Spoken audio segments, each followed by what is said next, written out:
encore un mystère à découvrir sur cette mer.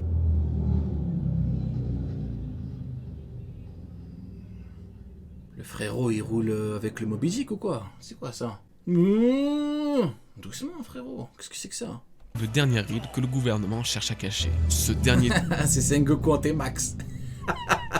Il y a sa chef derrière. Ces poneglyphes contenant des informations seraient alors chacun une partie du Rio Poneglyph final dévoilant la véritable histoire. C'est un très très bon gars, lui. Les autres C'est pas comme Ohara, là.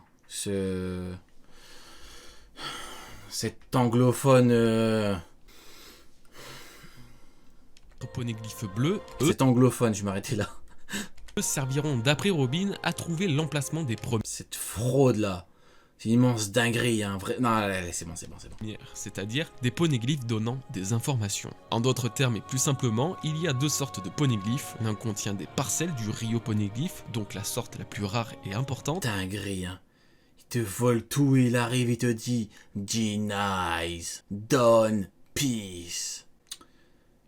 L'autre indique où ces fameux et Ouais, c'est les anglophones aussi, ils écoutent ça, ils sont là very good, my friends, what? C'est eux aussi, et au bout d'un moment, quand tu sais que le mec il est frauduleux, je sais pas, tu te rends pas compte normalement.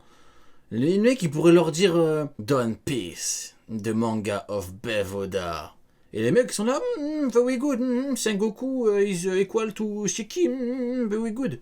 Ah, c'est bon, c'est eux aussi. rarissime poneglyphe informatif se trouve. Vous l'aurez compris, récupérer les 4 Rod Poneglyphes est un objectif indispensable pour atteindre l'île finale. Mais pour découvrir l'histoire et le secret qui fera de Luffy le véritable roi, il faut avant ça récolter pas moins de 9 poneglyphes informatifs parmi la trentaine existants. Ainsi vient le sujet de cette fameuse ellipse. Actuellement, les Mugiwara ne cumulent pas un nombre aussi important de poneglyphes informatifs. Si on prend en compte tous les poneglyphes que Nico Robin a pu lire depuis qu'elle a été What? What is the best One Piece YouTuber? Produite dans l'histoire, et plus précisément depuis qu'elle est chez les Mugiwara, on atteint un total de 2 poneglyphes connus pour être liés au Rio Poneglyph. Et voilà, pour ceux qui connaissent pas l'histoire, c'est parce que c'est lui qui m'a attaqué. Hein. Je me défends moi dans l'histoire, hein, parce que c'est vrai qu'il y en a plein qui sont pas au courant. C'est lui qui m'a attaqué. Hein. Warat là, Warat. C'est lui, hein, c'est pas moi. Toutes les preuves sont sur SNC Prime. Hein. J'attaque pas les gens bêtement moi. C'est lui qui a forcé. Il y a le poneglyphe de Chandora indiquant l'emplacement de l'armantique Poséidon, et étant donné que ce dernier est considéré comme un poneglyphe informatif tout en indiquant l'existence d'une des 3 armantiques, on peut alors en déduire que le poneglyphe d'Alabasta donnant des informations sur Pluton est également un poneglyphe informatif. Cela nous fait donc un total de 2 morceaux du Rio Poneglyph en possession des Mugiwara sur les 9 nécessaires à dévoiler la véritable histoire. Pour autant, cela ne signifie pas que les Mugiwara devront en trouver 7 autres. En effet, il possède une copie des 2 poneglyphes bleus de Big Mom, en plus de son Rod Poneglyph. Il ne serait donc pas étonnant que l'un d'entre eux, Quel échec, Big Mom, elle a même pas réussi à protéger. voire les deux, soit Ouais, je l'avais dit l'autre fois, c'est vrai. alors un On avait dit que.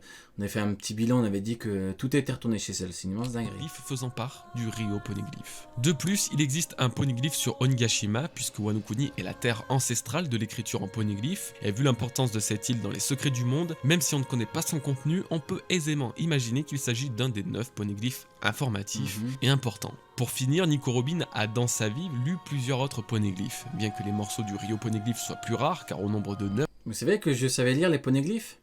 Ouais, regardez. Non, c'est pas ça. sur une trentaine, il n'est pas J'allais parler de spectacle et tout, vas-y, c'est bon. impossible qu'elles soient C'est bon. déjà J'ai trop donné, j'arrête. tombées sur l'un d'eux. Pour résumer, Nico Robin a déjà lu au moins 2 des 9 poneglyphes nécessaires à la révélation de la plus importante histoire de One Piece, et sans doute la dernière. Cependant, vu que nous ne connaissons pas le contenu des autres poneglyphes qu'elle a pu lire auparavant, le montant peut s'élever à 3 voire 4 dans la mesure où Robin aurait eu la chance de tomber à chaque fois sur des morceaux du Rio Poneglyph. Quoi qu'il en soit, et comme vous pourrez le constater, ils sont encore loin des 9 poneglyphes nécessaires. Alabasta, Pluton, Chandora, Poséidon, Wano, Uranus. Que le spectacle continue. Alors en toute logique, et si Oda répond à la question de ce siècle oublié posée il y a plusieurs centaines de chapitres d'il y a plusieurs années, Luffy et surtout Robin, puisqu'il s'agit quand même de son rêve, devront partir à l'aventure à travers le monde pour récupérer les principaux Ah poneglyphes. ouais, j'ai traduit, hein. C'est écrit, c'est restants, Joy Boy tout qui a comme l'a écrit. fait Roger. Joy Boy, il a écrit Alabasta, Pluton, Chandora, Poséidon, Wano, Uranus. Que le spectacle continue. accompagné d'Oden C'est lorsque écrit, hein, ce c'est pas dernier moi, la hein. rejoint. C'est ce qui justifie déjà, pour moi, l'une des principales raisons d'une ellipse. Elle servirait aux Mugiwara non pas seulement de récupérer tous ces poneglyphes éparpillés aux 4 coins du monde, mais surtout de nous faire découvrir le reste du monde. Ne vous êtes-vous jamais demandé à quoi ressemblent les 3 autres mers, North Blue, South Blue et West Blue? N'avez-vous jamais trouvé ça étonnant qu'aucune des aventures des Mugiwara ne les ait portées ailleurs que sur East Blue au Grand Line? Cette ellipse est ce nouveau tour du monde que les Mugiwara Arrête de nous spoiler. Ah, désolé. Désolé, je savais pas qu'il fallait pas lire les poneglyphes. ferait, tout comme l'a fait l'équipage de Roger, leur permettrait de visiter toutes les mers sur lesquelles ils ne se sont pas encore rendus. Par la même occasion, les premiers rêves de l'équipage finiraient par se Ça. Usopp, ça fait 45 ans qu'elle a dit je veux devenir un grand guerrier. réaliser, comme pour Nami qui cartographierait de nouvelles mers, Brook qui retrouverait Laboon en passant sur Rivers Mountain, Robin en récupérant des morceaux du Rio Poneglyph, ou encore Franky naviguant sur toutes les mers avec le Sunny. Mais par-dessus tout, c'est pour Luffy que ce voyage justifierait encore plus la nature de son rêve ultime. Il souhaite être le roi des pirates. Mais quel pirate pourrait-il vraiment se considérer comme le roi sans avoir navigué sur toutes les mers? Il y a comme des gens qui disent que Sengoku a niveau Yonko, quoi. Hein.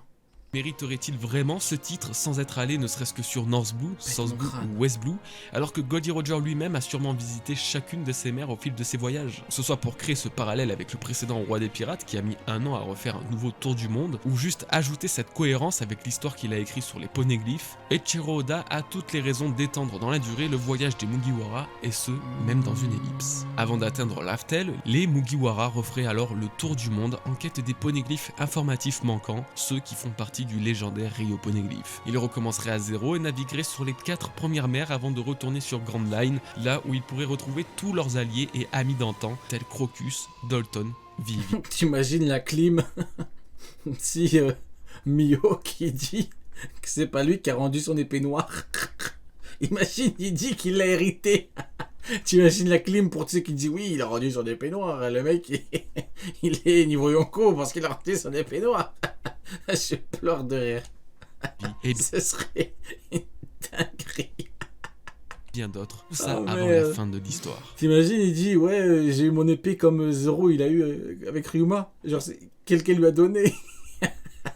Ah non, on peut pas faire ça, non, Oda peut pas faire ça, non, ce serait une trop grosse dinguerie. Cette nouvelle aventure serait également importante. Non, Mihawk le pauvre, tout ce qui lui reste, c'est son épée noire. Tu lui retires son épée noire, il reste quoi? Rien du tout. Même son titre, il veut rien dire, vu que Vista rivalise avec lui, donc... Non, laissez-lui au moins son épée noire, s'il vous plaît. Pour les Mugiwara. Brook et Jinbei ayant rejoint l'équipage presque en fin Il a d'aventure. volé l'épée. Surtout pour Jinbei en l'occurrence. Même si sa légitimité est indéniable au sein de ce joyeux petit groupe, n'y a-t-il pas une différence avec les 5 premiers Mugiwara formés sur East Blue et lui ayant... Regardez Usopp. Même mettre son pied sur un tonneau, il N'y arrive a-t-il pas. pas une différence avec les 5 premiers regardez. Mugiwara formés sur Même mettre East son pied, il y arrive pas. Regarde-moi ça. Blue et lui ayant vraiment été introduit que sur Onigashima, Voilà, presque 1000 Jinbei. chapitres après l'apparition de Zoro, le tout premier membre de l'équipage. L'intérêt d'un nouveau voyage serait alors multiple, faire un dernier tour avant la fin de l'œuvre, revoir tout le monde, récupérer les derniers éléments manquants, permettre à plusieurs rêves de Mugiwara de se concrétiser, mais surtout, les faire vieillir. Suffisamment pour qu'ils gagnent en expérience, maturité et en puissance. On en vient justement à une nouvelle partie, cette fois-ci non pas axée sur le scénario et l'histoire, mais plutôt sur le développement en puissance qu'offrirait une ellipse aux Mugiwara et pourquoi elle serait bien plus nécessaire qu'on le pense. L'éveil des formes du Haki dans l'équipage, le summum de la puissance des Mugiwara. Je sais que pour certains il s'agit un peu d'un tabou. Justifier une nouvelle ellipse pour augmenter la puissance de l'équipage, ça a désormais souvent tendance à décrédibiliser l'argument d'une phase d'entraînement off-screen. Dis-moi en plus, Goji. Pourtant c'est important. Je perds ma voix là, j'ai plus rien là. Très important. Le parfait exemple est le dernier entraînement subi par Luffy sur Wano Kuni pendant 2 semaines avec comme objectif de contrôler le haki de l'armement avancé. Effectivement, j'aurais eu tendance à penser il y a quelques années que Luffy avait besoin de beaucoup plus que 2 semaines pour parvenir à égaliser le niveau de Kaido, faut croire que j'étais très loin du compte. Mais Luffy est le héros tout en étant le génie du combat par excellence. Il est presque le seul à ne pas en avoir besoin. Malgré tout, ils ne sont pas tous actuellement au sommet de leur puissance et leur marge de progrès. Quelle honnêteté, hein. Ouah, le mec qui te dit... Luffy va jamais battre Kaido, tu le retrouves 2 semaines après, il te dit ah j'ai toujours dit que Luffy allait battre Kaido et qu'est-ce que tu racontes, tu lui montres la vidéo, et tu dis mais non mais je suis comme Kizaru, moi je troll. Spectacle continue avec lui aussi. Hein. progression est encore très importante. L'idée d'une future ellipse serait alors qu'elle nous permette de voir avant la fin de One Piece les Mugiwara à leur prime, le summum de leur force. Voici donc ce qui changerait dans l'équipage du futur roi des pirates. Dis-moi en plus. Chopper développerait le haki dans ses deux premières formes. Étant un combattant au corps à corps, le haki de l'armement serait naturellement une aptitude qu'il apprendra. Pas seulement, il apprendra également le haki de l'observation, un petit peu plus axé sur la médecine, lui permettant de trouver plus rapidement et précisément le mal frappant un de ses patients. Il améliorerait sa Rumble Ball et ses transformations, les rendant beaucoup moins compliquées à supporter pour le corps tout en étendant leur durée, notamment celle du Monster Point qui est de très loin sa plus puissante. Nami, elle, dévoilerait également le haki de l'observation. Ayant toujours eu un sixième sens pour la météo, cette forme du haki l'aiderait encore mieux à sentir les perturbations climatiques, à l'image de Fujitora capable d'entendre les nuages se déplacer. Son sorcerie Climatact atteindrait... Dinguerie, hein. Même Fujitora, il a un meilleur palmarès que Sengoku, rien que via ça, regardez. Moi qui me croyais capable de repérer le mouvement des nuages les yeux fermés, il faut croire que j'ai vieilli. Regardez, cette fraude de Fujitora, il est même plus capable de faire ça. Regardez. Le mec qui voulait tirer sur Sengoku, il a changé de cible. Regardez le Fujitora qui est niveau Kaido, là, regardez. Il faut croire que j'ai vieilli. Allez, lui, il a niveau Kaido, lui, cette fraude-là. L'image de Fujitora capable d'entendre les nuages se déplacer. Son sorcerie Climatact atteindrait le plus haut... Palmarès de Fujitora, j'entends les nuages. Au niveau on connaissait l'homme qui murmurait à l'oreille des chevaux. Là, c'est l'homme aveugle qui murmure à l'oreille des nuages. Eh ben, très bon palmarès, hein, Fujitora. Technologie et d'amélioration qu'elle recherche, et si elle ne le possède pas déjà, elle obtiendrait enfin la baguette magique demandée. Elle développerait de nouvelles techniques et combinaisons avec Zeus puisqu'elle a enfin récupéré définitivement... En fait, le truc avec l'équipage des Mugi, c'est que Sanji, Zoro, Luffy, ils ont pas besoin d'ellipse, vu qu'ils ont déjà leur niveau. Sauf si tu nous fous une ellipse pour que les Boogs atteignent un niveau encore bien supérieur à ce niveau-là, ce qui est déjà énorme. Pour les plus petits, pourquoi pas, même s'ils peuvent évoluer en l'espace de pas longtemps. Imaginons qu'ils partent sur Elbaf, ils peuvent s'entraîner là-bas. Maintenant, si tu me parles d'ellipses concrètes pour tout le monde, j'ai hâte de voir leur nouveau niveau. Hein. Des griffes de Big Mom. Robin aurait au minimum le haki de l'observation, mais serait parfaitement apte à dévoiler le haki de l'armement après s'être entraîné 2 ans aux côtés des révolutionnaires, de véritables pros dans les arts martiaux. Ses techniques et son fruit du démon... Oui, quand je parlais de forme démoniaque pour Robin, on me dit, mais voyons, Ryo-sensei, mais Ryo-sensei, tu te crois dans le Seigneur des Anneaux, Ryo-sensei? Comment ça, démoniaque pour Robin? Tu dois confondre, tu te trompes de manga, Ryo-sensei. Mais oui, mon ami, bien sûr. Et quand il y a la forme de Robin, waouh, incroyable, vous avez vu la forme de Robin? Spectacle continue avec vous aussi, hein. En n'offrant aucune autre façon de combattre que le corps à corps, ça paraît être le meilleur power-up possible. Brook et Jinbei sont les plus difficiles à cerner, ils sont les plus vieux et donc le moins de potentiel d'évolution. L'un connaît très bien le haki et les arts martiaux, l'autre utilise son fruit du démon à la perfection, j'imagine pas de très grands changements les concernant. Franky, lui, est un cas passionnant, ses power-ups peuvent être absolument multiples. Il pourrait obtenir...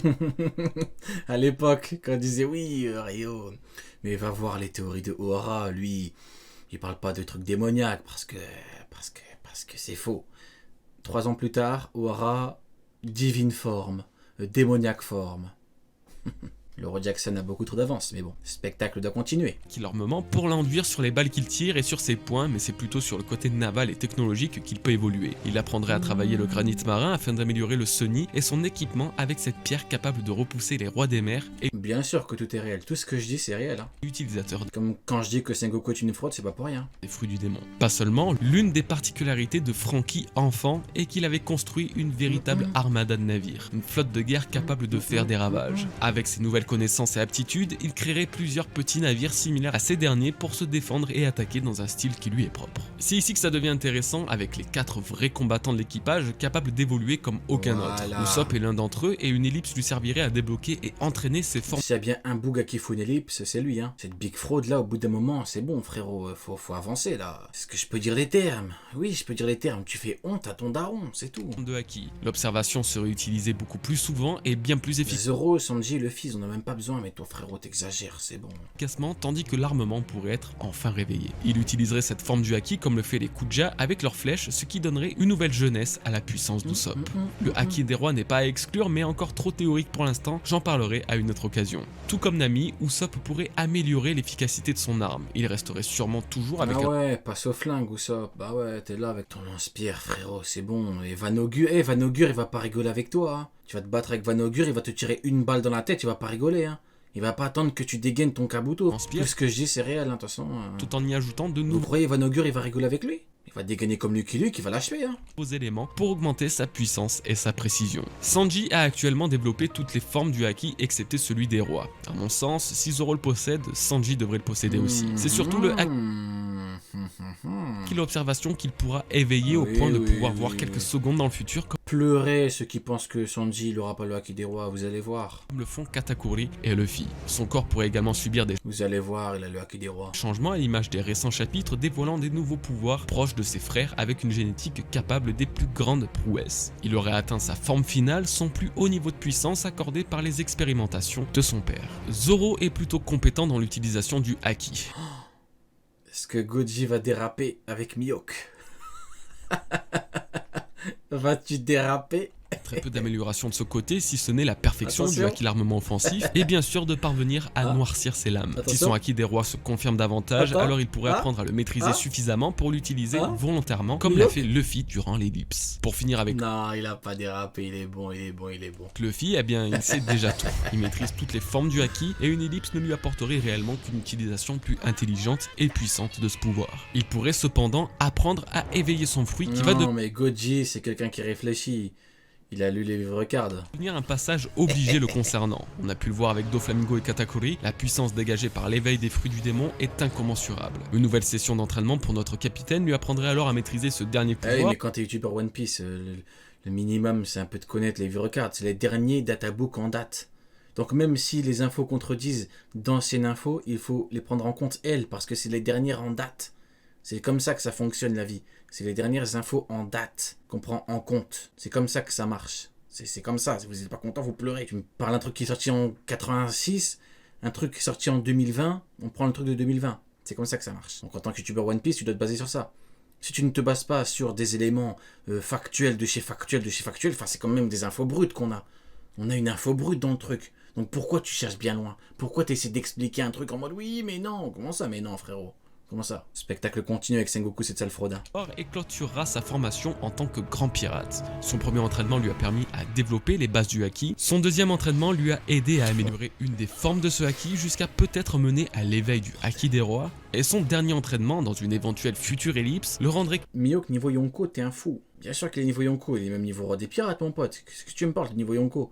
Roger, roi des pirates, il avait une épée noire? Non. C'est Mihawk qui est au-dessus. capable d'éveiller son fruit du démon. La boucle serait alors bouclée. Vous l'aurez compris, cet aspect-là d'une ellipse servirait l'intérêt d'un ou plusieurs power-up pour les Mugiwara plutôt que le scénario comme avec les poneglyphs de la En fait, ça me termine dans leur monde, tous les amiraux trolls. Mais à chaque fois, ils ont besoin de gagner par surprise. deux scénarios peuvent parfaitement coller ensemble. Les Mugis s'entraîneraient tous ensemble pour faire profiter chacun de leur expérience respective. Pour finir sur cette partie, je justifierai simplement qu'un équipage de Yonko c'est une chose, mais c'était pas encore le combat final de Luffy et des Mugiwara. Il reste bien quelque part dans ce monde un ultime adversaire à vaincre pour permettre à tous d'accomplir leurs rêves. Que ce soit Barbe Noire aux portes de Laugh-Tale et au titre de roi des pirates, ou même le gouvernement mondial qui sera renversé un jour ou l'autre, les ennemis sont encore nombreux et redoutables. Même si les Mugiwara ont toujours évolué durant leur combat, dévoilant une nouvelle facette de leur pouvoir, Oda les a déjà mis dans des phases d'entraînement extrêmes pour se mettre au niveau de leurs ennemis. Que ce soit juste après Wano Kuni, avant ou après la Grande Guerre Ultime, quand Luffy va devenir roi des pirates, il met impossible d'imaginer la suite de One Piece sans l'apparition d'une nouvelle ellipse. Une de ces nouvelles phases se déroulant intéressant. off-screen permettant au monde d'évoluer à une plus grande vitesse et ainsi développer de l'histoire comme jamais. Cette vidéo aura donc eu comme objectif de mettre en avant les points qui justifieraient un tel événement. Cependant, n'hésitez pas à commenter vous-même en me donnant votre avis et votre vision de cette théorie. Y aura-t-il d'après vous une nouvelle ellipse ou les Mugiwara n'en ont-ils pas besoin? N'hésitez pas à le justifier à votre façon dans les commentaires. Merci à tous d'avoir regardé cette vidéo, j'espère qu'elle vous aura plu. On se donne rendez-vous très bientôt, prenez bien soin de vous et de vos proches en attendant, peace les bros. Vraiment pas mal du tout. Hein. Attendez, il y a mon chat qui a disparu là. Misère de misère. On m'entend toujours ou pas? Putain, c'est Sengoku qui m'attaque là.